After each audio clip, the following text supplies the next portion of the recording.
Hello, everyone. My name is Jorge Rodriguez. I would like to talk to you guys about Formula One racing technology today. Hope you enjoy it.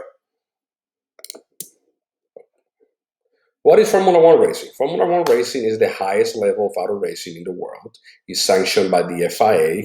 It's sanctioned by a few other bodies, but mainly by the FIA.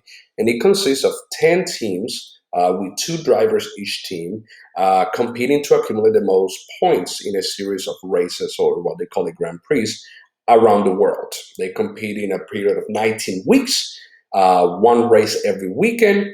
Last year, they have 18 races, and I think the least they have seen is about 13, 14 races.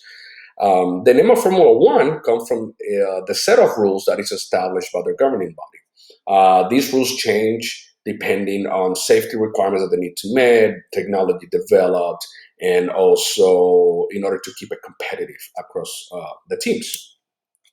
Short story, the F1 originated back in Europe, what they call the European Championship back in the 1920s, 1930s. There you can see a little old 1920s Formula car.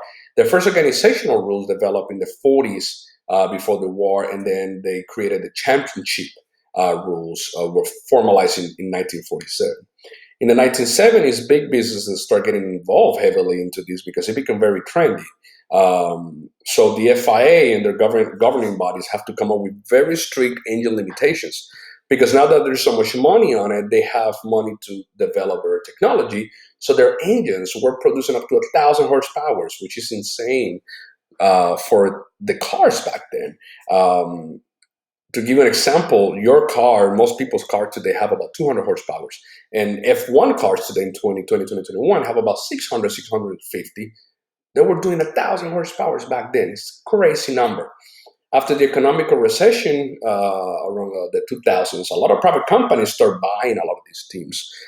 These corporations could not afford it no more because they're spending about $200 million average in one season just to maintain the competitive edge. So private companies are buying these teams in order to develop more technology and sell it to the corporations. It turned out to be a very profitable business if managed properly.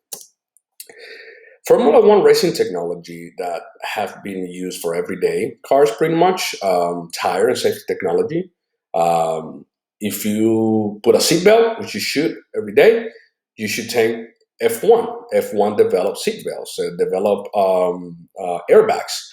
They develop crazy data processing systems and algorithms in order to process all the data that get collected on one season in order to put that data to work. Radio communication technology. They develop the technology for communication that is so advanced that they have military contracts to develop their technology.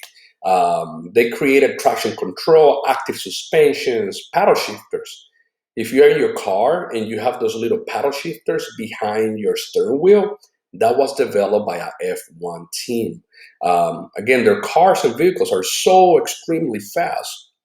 One, they're pulling G's, gravitational forces, down forces, up to 7 G's. That is closely to what a F-16 fighter jet produce.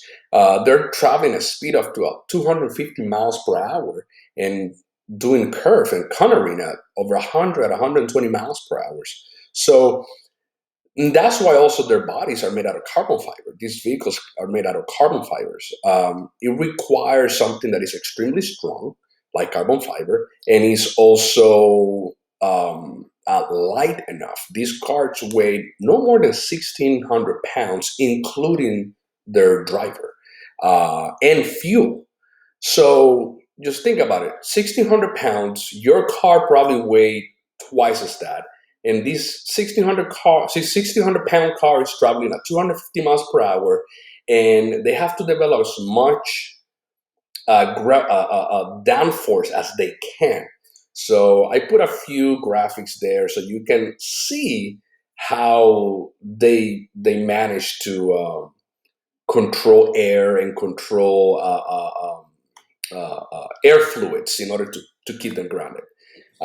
Again, they develop technology every day. It get passed down to our vehicles every day, and they keep us safe. Hope you enjoy.